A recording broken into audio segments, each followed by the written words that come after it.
ഏവർക്കും class room PSCയുടെ പുതിയ ക്ലാസ്സിലേക്ക് സ്വാഗതം. ഇന്നത്തെ ക്ലാസ്സിൽ 9ാം ക്ലാസ്സിലെ ബയോളജി 6, 7 പാഠഭാഗങ്ങളാണ് ചർച്ച ചെയ്യുന്നത്. 6ാമത്തെ പാഠം ചലനത്തിന്റെ ജീവശാസ്ത്രം. പാഠഭാഗത്തിൽ ആദ്യം തന്നെ പറയുന്നത് ശരീര ചലനങ്ങളെക്കുറിച്ചാണ്. ശരീര ചലനങ്ങൾ സാധ്യമാക്കുന്നത് പേശികളാണ്. ഇഷ്ടാനുസരണം നിയന്ത്രിക്കാനാവുന്ന ചലനങ്ങളാണ് ഐച്ഛിക ചലനങ്ങൾ. ഇഷ്ടാനുസരണം നിയന്ത്രിക്കാനാവാത്ത ചലനങ്ങളാണ് അനൈച്ഛിക ചലനങ്ങൾ. പിന്നീട് പേശികളെക്കുറിച്ചാണ്. കൈകൾ നിവർത്തുമ്പോൾ സങ്കോചിക്കുന്ന പേശി നിവർത്തൽ പേശിയാണ്. കൈകൾ മടക്കുമ്പോൾ അയയുന്ന പേശി നിവർത്തൽ പേശിയാണ്. കൈകൾ നിവർത്തുമ്പോൾ അയയുന്ന പേശി മടക്കൽ പേശിയാണ്. കൈകൾ മടക്കുമ്പോൾ സങ്കോചിക്കുന്ന പേശി മടക്കൽ പേശിയാണ്. കൈയിലെ പേശികളിൽ ഒന്ന് സങ്കോചിക്കുമ്പോൾ മറ്റേത് അയയുന്നു. ഇത്തരം പേശി ജോഡികളെ പ്രതിദ്വന്ദ്വി പേശികൾ എന്നാണ് അറിയപ്പെടുന്നത്. പേശികോശങ്ങളിലെ ഊർജോൽപാദനം വർദ്ധിപ്പിക്കുവാൻ കായിക താരങ്ങൾ ഉപയോഗിക്കുന്ന രാസവസ്തുക്കളെയാണ് സ്റ്റിറോയിഡുകൾ എന്ന് അറിയപ്പെടുന്നത്. സ്റ്റിറോയിഡിന്റെ ദോഷവശങ്ങൾ എന്ന് പറയുന്നത് ഉയർന്ന രക്തസമ്മർദ്ദ നിരക്ക്, ഹൃദയ സംബന്ധമായ തകരാറുകൾ, ലൈംഗിക ഹോർമോൺ അസന്തുലിതാവസ്ഥ എന്നിവയാണ്. പിന്നീട് വ്യായാമത്തിന്റെ പ്രാധാന്യത്തെക്കുറിച്ചാണ് പറയുന്നത്. ശരീരത്തിന്റെ എല്ലാ ഭാഗങ്ങളിലൂടെയുമുള്ള രക്തപ്രവാഹം കൂടുന്നു. ഹൃദയപേശികൾ ദൃഢമാകുന്നു. ശരീരത്തിൽ അടിഞ്ഞുകൂടുന്ന കൊഴുപ്പിനെ വിഘടിപ്പിച്ച് പൊണ്ണത്തടി കുറക്കുന്നു. കൂടുതൽ വിയർക്കുന്നു. വിയർപ്പിലൂടെ മാലിന്യങ്ങൾ പുറന്തള്ളപ്പെടുന്നു. ശ്വസനവാതകങ്ങളുടെ വിനിമയം കൂടുതൽ കാര്യക്ഷമമാകുന്നു. വൈറ്റൽ കപ്പാസിറ്റി കൂടുന്നു. പേശികളിൽ കൂടുതലായി രക്തലോമികകൾ രൂപപ്പെടുന്നു. പേശികളുടെ ക്ഷമത വർദ്ധിക്കുന്നു. മാനസിക സമ്മർദ്ദം കുറയ്ക്കുന്നു. പിന്നീട് വിവിധ തരം പേശികളെക്കുറിച്ചാണ് പറയുന്നത്. അസ്ഥിപേശി, മിനുസപേശി, ഹൃദയപേശി ഇവയാണ് വിവിധ തരം പേശികൾ. പിന്നീട് അസ്ഥിപേശികളുടെ പ്രത്യേകതകളെക്കുറിച്ചാണ് പാഠഭാഗത്ത് പറയുന്നത്. അസ്ഥിപേശികൾ രേഖാങ്കിത പേശികൾ എന്നുകൂടി അറിയപ്പെടുന്നു. ഈ അസ്ഥിപേശികളുടെ പ്രത്യേകതകളാണ്: അസ്ഥികളുമായി ചേർന്ന് കാണപ്പെടുന്നു. സിലിണ്ടർ ആകൃതിയിലുള്ള കോശങ്ങൾ, കുറുകെ വരകൾ കാണപ്പെടുന്നു. ഐച്ഛിക ചലനങ്ങൾ സാധ്യമാക്കുന്നു. പിന്നീട് മിനുസപേശിയെക്കുറിച്ചാണ് പറയുന്നത്. മിനുസപേശി രേഖാശൂന്യപേശികൾ എന്നുകൂടി അറിയപ്പെടുന്നു.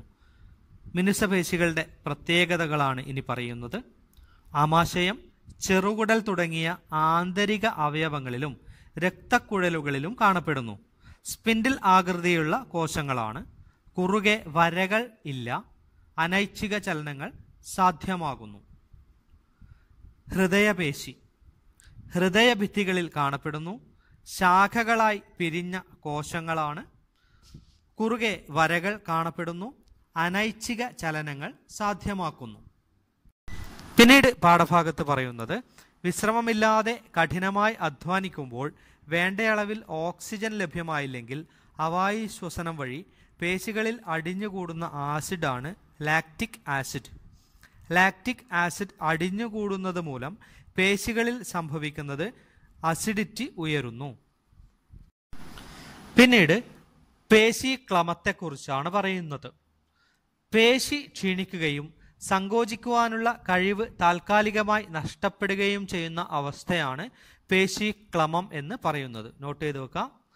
പേശി ക്ഷീണിക്കുകയും സങ്കോചിക്കാനുള്ള കഴിവ് താൽക്കാലികമായി നഷ്ടപ്പെടുകയും ചെയ്യുന്ന അവസ്ഥയാണ് പേശി ക്ലമം എന്ന് പറയുന്നത്. വിശ്രമിക്കുമ്പോൾ ലാക്റ്റിക് ആസിഡ് നീക്കം ചെയ്യപ്പെടുന്നത് മൂലം പേശികൾ വീണ്ടും പ്രവർത്തന സജ്ജമാകുന്നു. പാഠഭാഗത്ത് പിന്നീട് പറയുന്നത് അസ്ഥികളെക്കുറിച്ചാണ്. അസ്ഥികളുടെ സ്ഥാനമനുസരിച്ച് മനുഷ്യാസ്ഥികൂടത്തെ രണ്ടായി തരംതിരിച്ചിരിക്കുന്നു. അക്ഷാസ്ഥികൂടം, അനുബന്ധാസ്ഥികൂടം എന്നിവയാണ് അവ. അക്ഷാസ്ഥികൂടത്തിലെ അസ്ഥികളുടെ എണ്ണം 80. നോട്ട് ചെയ്ത് വെക്കുക. അക്ഷാസ്ഥികൂടത്തിലെ ആകെ അസ്ഥികളുടെ എണ്ണം 80 ആണ്. അനുബന്ധാസ്ഥികൂടത്തിലെ ആകെ അസ്ഥികളുടെ എണ്ണം 126 ആണ്. അനുബന്ധാസ്ഥികൂടത്തിലെ ആകെ അസ്ഥികളുടെ എണ്ണം 126 പിന്നീട് അസ്ഥിയും എണ്ണവും എന്നുള്ള ഭാഗമാണ് പാഠഭാഗത്തിൽ പറയുന്നത്. തലയോട് 29 അസ്ഥികളാണ് കാണുന്നത്. തോൾവലയം 2 അസ്ഥികളാണ് കാണുന്നത്. മാറല് 1. വാരിയല്ലുകൾ 24 അസ്ഥികളാണ് കാണുന്നത്. നട്ടെല്ല് 26. കൈകളിലെ അസ്ഥികൾ 60 എണ്ണമാണ്. ശ്രോണി വലയം 2 എണ്ണമാണ്. കാലിലെ അസ്ഥികൾ 60 എണ്ണമാണ്. ആകെ മനുഷ്യരിലെ അസ്ഥികൾ എന്ന് പറയുന്നത് 206 എണ്ണമാണ്. നോട്ട് ചെയ്ത് വെക്കുക. മനുഷ്യരിലെ ആകെ അസ്ഥികളുടെ എണ്ണം 206 എണ്ണമാണ്. പിന്നീട് പാഠഭാഗത്ത് പറയുന്നത് അസ്ഥിസന്ധികളും ചലനവും എന്ന ഭാഗമാണ്. അസ്ഥികൾ പരസ്പരം ബന്ധപ്പെട്ടിരിക്കുന്നത് സന്ധികൾ വഴിയാണ്. മനുഷ്യ ശരീരത്തിൽ കാണുന്ന അസ്ഥിസന്ധികളാണ് കീലസന്ധി, ഗോളരസന്ധി, വിജാഗിരി സന്ധി, തെന്നി നീങ്ങുന്ന സന്ധി എന്നിവ. കീലസന്ധി. കീലസന്ധിയുടെ സവിശേഷതയാണ് നാനാവശത്തേക്ക് തിരിക്കാൻ കഴിയുന്നു എന്നുള്ളത്. കീലസന്ധിയുടെ സ്ഥാനം എന്ന് പറയുന്നത് നട്ടെല്ലിന്റെ ആദ്യ കശേരുവുമായി തലയോട് ചേരുന്ന സ്ഥലത്താണ്. വിജാഗിരി സന്ധി. വിജാഗിരി സന്ധിയുടെ സവിശേഷത എന്ന് പറയുന്നത് വിജാഗിരി പോലെ ഒരു വശത്തേക്കുള്ള ചലനം മാത്രം സാധ്യമാക്കുന്നു എന്നുള്ളതാണ്. ശരീരത്തിലെ സ്ഥാനം എന്ന് പറയുന്നത് കൈമുട്ട്, കാൽമുട്ട് എന്നിവിടങ്ങളിൽ കാണപ്പെടുന്നു. ഗോളരസന്ധി. ഗോളരസന്ധിയുടെ സവിശേഷത എന്ന് പറയുന്നത് ഗോളാകൃതിയിലുള്ള അഗ്രഭാഗം കപ്പ് പോലുള്ള കുഴിയിൽ ഉറപ്പിച്ചിരിക്കുന്നു. ശരീരത്തിലെ സ്ഥാനം എന്ന് പറയുന്നത് തോൾവലയം ഭുജാസ്ഥിയുമായി ചേരുന്ന ഭാഗത്താണ്. തെന്നി നീങ്ങുന്ന സന്ധി. സവിശേഷത എന്ന് പറയുന്നത് അസ്ഥിയുടെ അഗ്രങ്ങൾ തെന്നി നീങ്ങുന്ന തരത്തിലുള്ള സന്ധിയാണ് തെന്നി നീങ്ങുന്ന സന്ധി എന്ന് പറയുന്നത്. ശരീരത്തിലെ സ്ഥാനം കൈക്കുഴ, കാൽക്കുഴ എന്നിവിടങ്ങളിലാണ്. പിന്നീട് അസ്ഥിസന്ധിയുടെ ഘടനയെക്കുറിച്ചാണ് പാഠഭാഗത്ത് പറയുന്നത്. സന്ധിയെ പൊതിഞ്ഞ് സംരക്ഷിക്കുന്നത് ക്യാപ്സ്യൂളാണ്. Synovial ദ്രവം സ്രവിപ്പിക്കുന്നത് synovial സ്തരമാണ്. അസ്ഥികൾക്കിടയിലുള്ള ഘർഷണം ഒഴിവാക്കുന്നത് തരുണാസ്ഥിയാണ്. അസ്ഥികൾക്കിടയിൽ ഒരു സ്നേഹകമായി പ്രവർത്തിക്കുന്നത് സൈനോവിയൽ ദ്രവമാണ്. അസ്ഥികളെ സ്ഥാനഭ്രംശം സംഭവിക്കാതെ സന്ധികളിൽ ഉറപ്പിച്ചു നിർത്തുന്നത് സ്നായുക്കളാണ്. പിന്നീട് അസ്ഥികൾക്കും പേശികൾക്കും സംഭവിക്കുന്ന പ്രധാന തകരാറുകളെ കുറിച്ചാണ് പറയുന്നത്. സന്ധിവാതം. സന്ധികളിലെ അണുബാധ, പരിക്കുകൾ, പ്രായാധിക്യം എന്നിവയാണ് സന്ധിവാതത്തിന് കാരണമായിട്ട് പറയുന്നത്. തരുണാസ്ഥി വലയത്തിന് തകരാറ്, അസഹനീയമായ വേദന, സന്ധികൾ ചലിപ്പിക്കാൻ കഴിയാത്ത അവസ്ഥ എന്നിവ സന്ധിവാതം ഉള്ളവരിൽ കാണപ്പെടുന്നു. അസ്ഥിസ്ഥാനഭ്രംശം. സന്ധികളിലെ അസ്ഥികൾക്ക് സ്ഥാനഭ്രംശം സംഭവിക്കുന്നു. സ്നായുക്കൾക്ക് തകരാറ് സംഭവിക്കുന്നു. കഠിനമായ വേദന, നീർവീക്കം, ചലിപ്പിക്കാൻ പ്രയാസം എന്നിവ അസ്ഥിസ്ഥാനഭ്രംശം സംഭവിച്ചവരിൽ കാണപ്പെടുന്നു. ഉളുക്ക്. സ്നായുക്കൾ വലിയുകയോ പൊട്ടുകയോ ചെയ്യുന്നത് മൂലമാണ് ഉളുക്ക് ഉണ്ടാവുന്നത്. കഠിനമായ വേദന, നിർവീക്കം എന്നിവ ഉളുക്ക് ഉള്ളവരിൽ കാണപ്പെടുന്നു. ഓസ്റ്റിയോപോറോസിസ്. അസ്ഥികൾക്ക് ബലക്ഷയമുണ്ടായി ഒടിവുകൾ സംഭവിക്കുന്ന അവസ്ഥയാണ് ഓസ്റ്റിയോപോറോസിസ് എന്ന് പറയുന്നത്. നോട്ട് ചെയ്ത് വെക്കുക. അസ്ഥികൾക്ക് ബലക്ഷയമുണ്ടായി ഒടിവുകൾ സംഭവിക്കുന്ന അവസ്ഥയാണ് ഓസ്റ്റിയോപോറോസിസ് എന്ന് പറയുന്നത്. കാൽസ്യത്തിന്റെ കുറവ്, ഉപാപചയ പ്രവർത്തനങ്ങളുടെ തകരാറ്, വിറ്റാമിൻ ഡിയുടെ കുറവ് എന്നിവയാണ് കാരണമെന്ന് പറയുന്നത്. ഇടുപ്പല്ല്, മടിബന്ധം, നട്ടെല്ല് എന്നീ ഭാഗങ്ങളെയാണ് കൂടുതലായും ബാധിക്കുന്നത്. പേശീക്ഷയം. പല കാരണങ്ങളാൽ പേശികൾക്ക് നാശം സംഭവിക്കുന്ന അവസ്ഥയാണ് പേശീക്ഷയം എന്ന് പറയുന്നത്. പേശികൾ ദുർബലമാകുന്നു. സാധാരണയായി കാണപ്പെടുന്നത് ആൺകുട്ടികളിലാണ്. പിന്നീട് വിവിധതരം അസ്ഥികളെ കുറിച്ചാണ് പറയുന്നത്. നട്ടെല്ലുള്ള ജീവികളിലെല്ലാം പേശികൾക്കുള്ളിലാണ് അസ്ഥികൂടം കാണപ്പെടുന്നത്. അതിനാൽ ആ അസ്ഥികൂടം അറിയപ്പെടുന്നത് ആന്തരാസ്ഥികൂടം എന്നാണ്. നട്ടെല്ലില്ലാത്ത ജീവികളിൽ കാണപ്പെടുന്ന അസ്ഥികൂടമാണ് ബാഹ്യാസ്ഥികൂടം. ആന്തരാസ്ഥികൂടം ഉള്ള ജീവികളിലും ബാഹ്യാസ്ഥികൂടം കാണാറുണ്ട്. മനുഷ്യനിലെ ബാഹ്യാസ്ഥികൂടത്തിന്റെ ഭാഗങ്ങളാണ് നഖം, മുടി എന്നിവ. ഉരകങ്ങളിലെ ബാഹ്യാസ്ഥികൂടത്തിന്റെ ഭാഗങ്ങളാണ് ശൽക്കങ്ങൾ, നഖം എന്നിവ. പിന്നീട് അസ്ഥികൂടം ഇല്ലാതെയുള്ള ചലനം എന്ന ഭാഗമാണ്. അസ്ഥികൂടം ഇല്ലാതെ ചലിക്കുന്ന ജീവികൾക്ക് ഉദാഹരണമാണ് പാരമീസിയം, യൂഗ്ലീന, മണ്ണിര എന്നിവ. ജലത്തിലൂടെ മുന്നോട്ടു നീങ്ങാൻ പാരമീസിയത്തെ സഹായിക്കുന്നത് സീലിയകളാണ്. പാരമീസിയത്തിന്റെ കോശോപരിതലത്തിൽ കാണപ്പെടുന്ന നീളം കുറഞ്ഞ പ്രോട്ടീൻ തന്തുക്കളാണ് സീലിയകൾ എന്ന് അറിയപ്പെടുന്നത്. യൂഗ്ലീനയുടെ സഞ്ചാരത്തിന് സഹായിക്കുന്നത് ഫ്ലജല്ലമാണ്. നോട്ട് ചെയ്ത് വെക്കാം, യൂഗ്ലീനയുടെ സഞ്ചാരത്തിന് സഹായിക്കുന്നത് ഫ്ലജല്ലമാണ്. യൂഗ്ലീനയിൽ കാണപ്പെടുന്ന നീളം കൂടിയ ചാട്ട പോലുള്ള പ്രോട്ടീൻ തന്തുവാണ് ഫ്ലജല്ലം. മണ്ണിരയുടെ ശരീരത്തിൽ കാണുന്ന രണ്ട് തരം പേശികളാണ് വലയപേശികളും ദീർഘപേശികളും. വലയപേശികൾ, ദീർഘപേശികൾ എന്നിവയുടെ ക്രമാനുഗതമായ സങ്കോചവും പൂർവസ്ഥിതി പ്രാപിക്കലും മണ്ണിരയുടെ ചലനം സാധ്യമാക്കുന്നു. മണ്ണിരയുടെ സഞ്ചാരത്തിന് സഹായിക്കുന്ന ശരീരോപരിതലത്തിൽ നിന്ന് പുറത്തേക്ക് തള്ളി നിൽക്കുന്ന സൂക്ഷ്മമായ ഭാഗങ്ങളാണ് സീറ്റകൾ എന്ന് അറിയപ്പെടുന്നത്. ഈ ഭാഗങ്ങൾ അറിയപ്പെടുന്നത് സീറ്റകൾ എന്നാണ്. പിന്നീട് ചലനവും സഞ്ചാരവും എന്ന ഭാഗമാണ്. ശരീരത്തിന്റെ ഏതെങ്കിലും ഒരു ഭാഗത്തിനുണ്ടാകുന്ന സ്ഥാനാന്തരമാണ് ചലനം എന്ന് പറയുന്നത്. ശരീരം മൊത്തമായി സ്ഥാനാന്തരണം ചെയ്യുന്നതാണ് സഞ്ചാരം. ഉത്തര ധ്രുവത്തിൽ നിന്ന് ദക്ഷിണ ധ്രുവത്തിലേക്കും അവിടെ നിന്ന് തിരിച്ചും വർഷം തോറും പോയി വരുന്ന പക്ഷിയാണ് ആർട്ടിക് ടേൺ എന്ന് പറയുന്നത്. നോട്ട് ചെയ്ത് വെക്കുക, ഉത്തര ധ്രുവത്തിൽ നിന്ന് ദക്ഷിണ ധ്രുവത്തിലേക്കും അവിടെ നിന്ന് തിരിച്ചും വർഷം തോറും പോയി വരുന്ന പക്ഷിയാണ് ആർട്ടിക് ടേൺ. ദേശാന്തര ഗമനത്തിനായി ജീവിതം ഒഴിഞ്ഞു വച്ചിരിക്കുന്ന അല്പായുസ്സായ മനോഹരമായ ശലഭമാണ് മൊണാർക്ക് ശലഭം. ഭക്ഷണത്തിനും പ്രജനനത്തിനും വേണ്ടി 5000-ഓളം കിലോമീറ്റർ വരെ സ്ഥിരമായി സഞ്ചരിക്കുന്ന പടുകൂറ്റൻ സസ്തനിയാണ് ഹംബ് ബാക്ക് തിമിംഗലം. പിന്നീട് സസ്യചലനങ്ങളെ കുറിച്ചാണ് പറയുന്നത്. ജലട്രോപിക ചലനം. കാണ്ഡം ജലത്തിന്റെ എതിർദിശയിൽ വളരുന്ന ചലനമാണ് ജലട്രോപിക ചലനം എന്ന് പറയുന്നത്. വേരുകൾ ജലത്തിന് അടുത്തേക്ക് വളരുന്നു. രാസട്രോപിക ചലനം. അണ്ഡാശയം ഉൽപ്പാദിപ്പിക്കുന്ന ചില രാസവസ്തുക്കൾ പരാഗനാളിയെ അണ്ഡാശയത്തിനടുത്തേക്ക് വളരാൻ സഹായിക്കുന്നു. പ്രകാശട്രോപിക ചലനം. കാണ്ഡം പ്രകാശത്തിന് നേരെ വളരുന്നു, വേര് പ്രകാശത്തിന്റെ എതിർദിശയിൽ വളരുന്നു. സ്പർശട്രോപിക ചലനം. വള്ളിച്ചെടികൾ താങ്ങിൽ ചുറ്റി വളരുന്നത് സ്പർശട്രോപിക ചലനമാണ്. ഭൂഗുരുത്വ ട്രോപിക ചലനം. കാണ്ഡം ഭൂഗുരുത്വ ബലത്തിനെതിരായി വളരുന്നു, വേരുകൾ ഭൂഗുരുത്വ ബലത്തിന് നേരെ വളരുന്നു. ഉദ്ദീപന ദിശയും ചലന ദിശയും തമ്മിൽ ബന്ധമുള്ള ചലനങ്ങളാണ് ട്രോപ്പിക ചലനങ്ങൾ എന്ന് അറിയപ്പെടുന്നത്. നോട്ട് ചെയ്ത് വെക്കാം, ഉദ്ദീപന ദിശയും ചലന ദിശയും തമ്മിൽ ബന്ധമുള്ള ചലനങ്ങളാണ് ട്രോപ്പിക ചലനങ്ങൾ എന്ന് പറയുന്നത്. ഉദ്ദീപന ദിശയും ചലന ദിശയും തമ്മിൽ ബന്ധമില്ലാത്ത ചലനങ്ങളാണ് നാഷ്ടിക ചലനങ്ങൾ എന്ന് പറയുന്നത്. നോട്ട് ചെയ്ത് വെക്കുക, ഉദ്ദീപന ദിശയും ചലന ദിശയും തമ്മിൽ ബന്ധമില്ലാത്ത ചലനങ്ങളാണ് നാഷ്ടിക ചലനങ്ങൾ എന്ന് അറിയപ്പെടുന്നത്. 7ാമത്തെ പാഠം വിഭജനം വളർച്ചയ്ക്കും പ്രത്യുൽപാദനത്തിനും. മനുഷ്യന്റെ ക്രോമസോം സംഖ്യ 46 ആണ്. നോട്ട് ചെയ്ത് വെക്കുക, മനുഷ്യന്റെ ക്രോമസോം സംഖ്യ 46 ആണ്. ഒരു കോശം പൂർണ്ണ വളർച്ചയെത്തിയ കോശമായി മാറുന്ന ഘട്ടമാണ് ഇന്റർഫേസ്. പൂർണ്ണ വളർച്ചയെത്തിയ കോശം പുത്രികാകോശമായി മാറുന്ന ഘട്ടമാണ് വിഭജനഘട്ടം. ഇന്റർഫേസ്, വിഭജനഘട്ടം എന്നിവ ചാക്രികമായി ആവർത്തിക്കപ്പെടുന്നതിനാൽ രണ്ടും കൂടി ഉൾപ്പെടുത്തി കോശചക്രം എന്നാണ് പറയുന്നത്.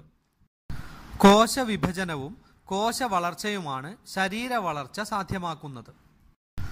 കോശവിഭജനം, ക്രമഭംഗം, ഊനഭംഗം എന്നിങ്ങനെ തരംതിരിക്കപ്പെട്ടിരിക്കുന്നു.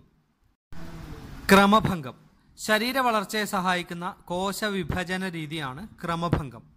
ഒരു മാതൃകോശം വിഭജിച്ച് 2 പുത്രികാകോശങ്ങൾ ഉണ്ടാകുന്ന പ്രക്രിയയാണ് ക്രമഭംഗം എന്ന് പറയുന്നത്. ക്രമഭംഗത്തിൽ ആദ്യം നടക്കുന്നത് ന്യൂക്ലിയസിന്റെ വിഭജനമാണ്. ന്യൂക്ലിയസിന്റെ വിഭജനം നടക്കുന്ന ഘട്ടം അറിയപ്പെടുന്നത് കാരിയോകൈനസിസ് എന്നാണ്. ന്യൂക്ലിയസിന്റെ വിഭജനം 4 ഘട്ടങ്ങളിലായാണ് നടക്കുന്നത്. പ്രോഫേസ്, മെറ്റാഫേസ്, അനാഫേസ്, ടിലോഫേസ് എന്നിവയാണ് അവ.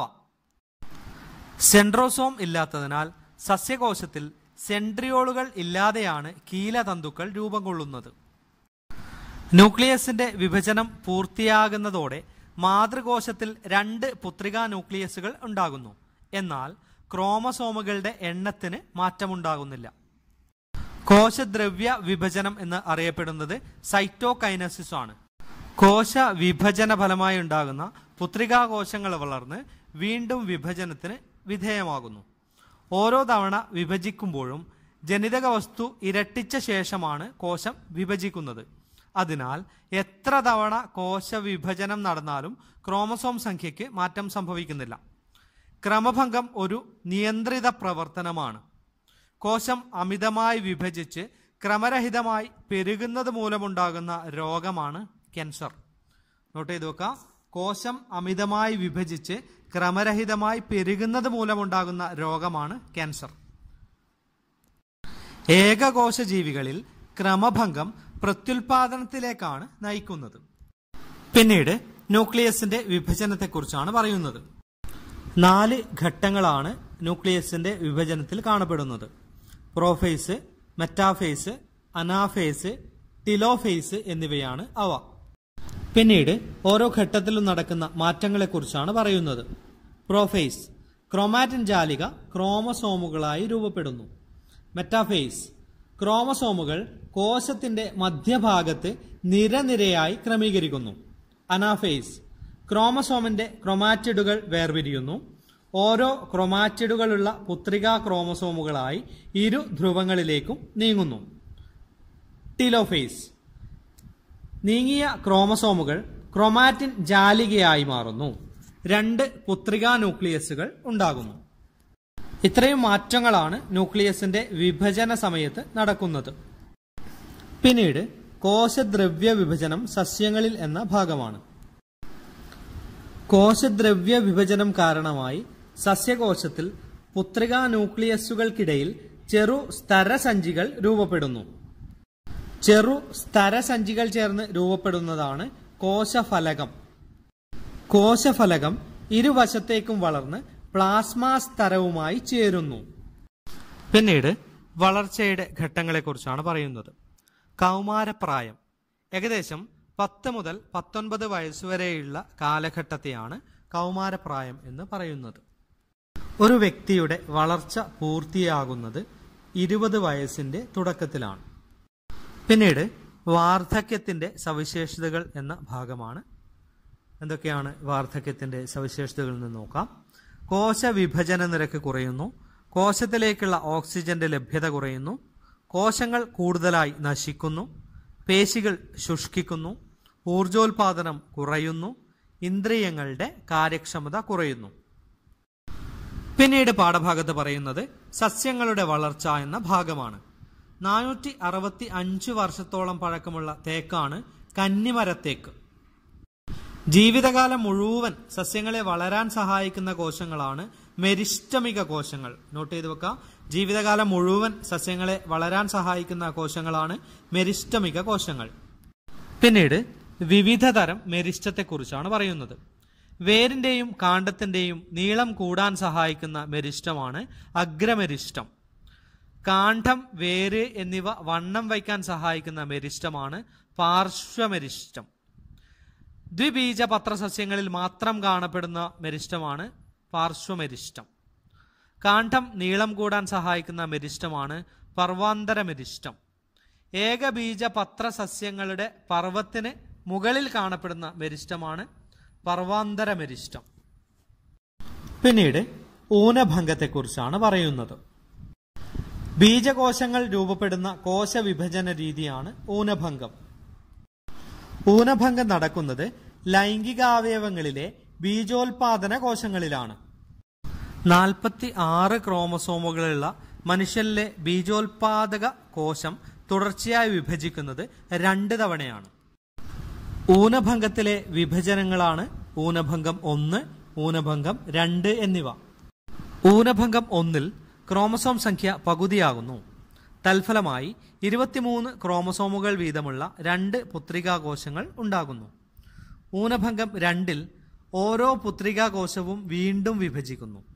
ഊനഭംഗം 2 ക്രമഭംഗത്തിന് സമാനമാണ്. ഊനഭംഗം 2-ൽ വിഭജനത്തിൽ ക്രോമസോം സംഖ്യയ്ക്ക് മാറ്റമുണ്ടാകുന്നില്ല. പുരുഷനിൽ ഊനഭംഗത്തിന്റെ ഫലമായി ഒരു ബീജോൽപാദക കോശത്തിൽ നിന്ന് ഉണ്ടാകുന്ന പുംബീജങ്ങൾ 23 ക്രോമസോമുകൾ അടങ്ങിയ 4 പുംബീജങ്ങളാണ്. സ്ത്രീകളിൽ ഒരു ബീജോൽപാദക കോശങ്ങളിൽ നിന്ന് രൂപപ്പെടുന്ന അണ്ഡങ്ങളുടെ എണ്ണം 1 ആണ്. നോട്ട് ചെയ്ത് വെക്കുക. സ്ത്രീകളിൽ ഒരു ബീജോൽപാദക കോശത്തിൽ നിന്ന് രൂപപ്പെടുന്ന അണ്ഡങ്ങളുടെ എണ്ണം 1 ആണ്. ലൈംഗിക പ്രത്യുൽപാദനം നടക്കുന്ന ജീവികളിൽ എത്ര തലമുറകൾ കഴിഞ്ഞാലും ക്രോമസോം സംഖ്യ സ്ഥിരമായി നിലനിൽക്കുന്നത് ഊനഭംഗത്തിലൂടെയാണ്. പിന്നീട് പാഠഭാഗത്തിൽ പറയുന്നത് ക്രമഭംഗവും ഊനഭംഗവും തമ്മിലുള്ള താരതമ്യമാണ്. ക്രമഭംഗം നടക്കുന്നത് ശരീരകോശങ്ങളിലാണ്.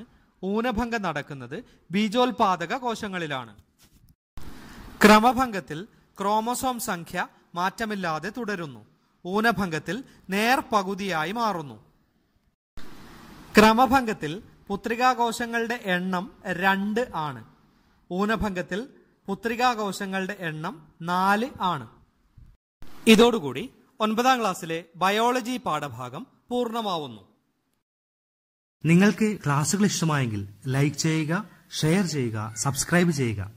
ഞങ്ങൾ ഉൾപ്പെടുത്തുന്ന പുതിയ വീഡിയോകൾ നിങ്ങൾക്ക് ലഭിക്കുവാൻ ബെൽ ബട്ടൺ പ്രസ് ചെയ്യാൻ മറക്കല്ലേ. Thank you.